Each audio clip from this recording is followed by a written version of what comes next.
Is EgyptAir business class really as bad as everyone says? Today, we are flying on their Airbus A330 from Frankfurt to Cairo to find out. From the seats and service to the in-flight dining and the overall experience, we are putting EgyptAir's business class to the test.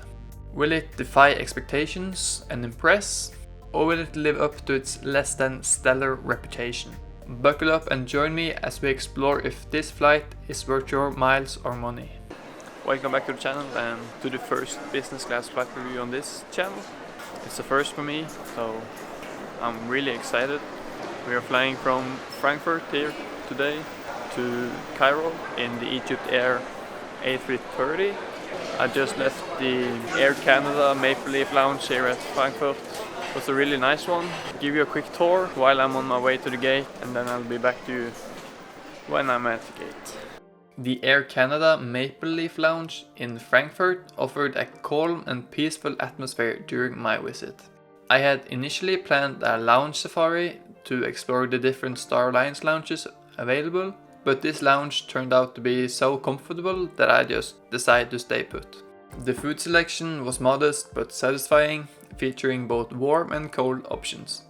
Hot dishes included chicken, rice and pasta served with bread. Additionally, there were sandwiches, wraps, yogurts and a fresh salad bar to choose from.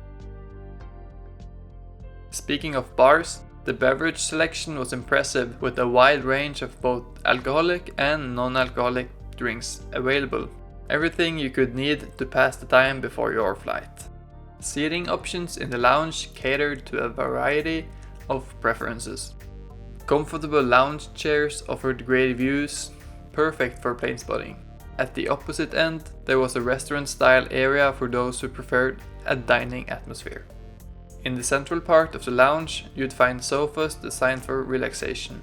For even more privacy and comfort, small cubicles were available, ideal for unwinding in peace.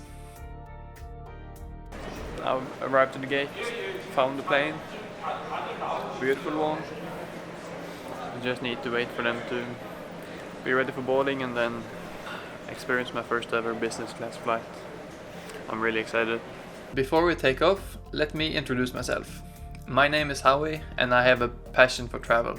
I have always been fascinated by high-end travel experiences, and now I've finally found a way to dive into this world myself. And that is what this channel is all about. Sharing my journey into the world of luxury travel with you. I'm just a regular student stepping into a world of luxury I never thought I'd get to experience. Here you'll find videos about high-end flight experiences with the occasional glimpse into some incredible luxury hotels. If this sounds like your kind of adventure, I'd love for you to join me. Consider subscribing, it helps me out more than you know. And if you're enjoying this video, don't forget to give it a like. Alright, that's enough for me for now. Let's dive into business class and see what all the fuss is about. As I step on board, let's take a closer look at the aircraft we'll be flying today. This Airbus A330 is configured with two classes, business class and economy. The economy cabin features 265 seats arranged in a 2-for-2 layout. Each seat measures 18 inches in width with a pitch of 31 inches, and the seat reclines up to 6 inches, offering a standard level of comfort for economy travelers. In the business class cabin, there are 36 seats distributed across 6 rows in a 2-to-2 configuration. These seats boast a width of 20 inches, an impressive 60-inch pitch, and recline fully into a flatbed, providing luxurious experience for long-haul flights. Now let's take a closer look at the business class seat to see if it lives up to the hype.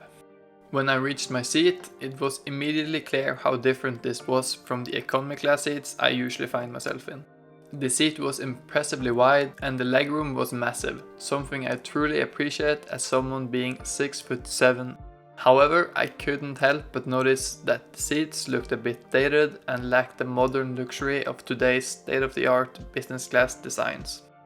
The seat controls were conveniently located on the armrest, allowing for seamless adjustments. Transforming the seat from an upright chair to a fully flat bed or any position in between was a game changer compared to the rigidity of a standard economy seat.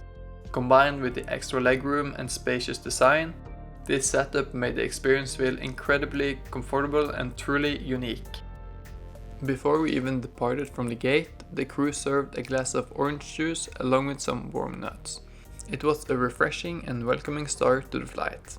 While many airlines serve champagne to their business class passengers pre-flight, EgyptAir, being a dry airline, doesn't offer alcohol, which is something to keep in mind when flying with them. Shortly after takeoff, once the seatbelt signs were turned off, the crew began preparing for the dinner service. The experience started with menus being handed out, offering a glimpse of what was to come. The drink menu included a selection of juices, both with and without added sugar, as well as soft drinks with similar options. Additionally, there were mocktails, malt beverages, and a variety of coffee and tea choices to suit different preferences. The dinner menu featured a 3-course meal. The appetizer was smoked salmon with quinoa. For the main course, there were 3 options: beef with picante sauce and mashed potatoes, chicken breast in orange sauce with potatoes, and grilled salmon with pasta and pesto sauce. For dessert, the choices included caramel cake with white chocolate mousse, mango cake with berries, or just fresh fruits. I opted for the grilled salmon as my main course and the caramel cake for dessert. To my disappointment, the starter and the main course were served on the same tray, rather than as separate courses. This took away from the expected 3-course dining experience and felt more like a 2-course meal. Adding to this, the food was wrapped in plastic. While I understand this might be due to pre-flight preparation, it detracted from the overall presentation, leaving the meal feeling less premium. That said, the food itself was satisfying. The main course and dessert, in particular, were flavorful. The grilled salmon was cooked well and the pasta paired nicely. The caramel cake was rich and enjoyable. The starter, however, was a bit underwhelming and lacked excitement. Still, it was a significant step up from the meals I've had in economy. Apart from the main meal service, the crew also offered cookies and mixed nuts upon request. However, the dinner was filling enough that I didn't feel the need for any additional snacks during the flight. After dinner, I couldn't wait to check out the amenity kit, a signature perk of flying business class. Even though I rarely use any cosmetic products, just having one of these kits felt like a milestone moment for me.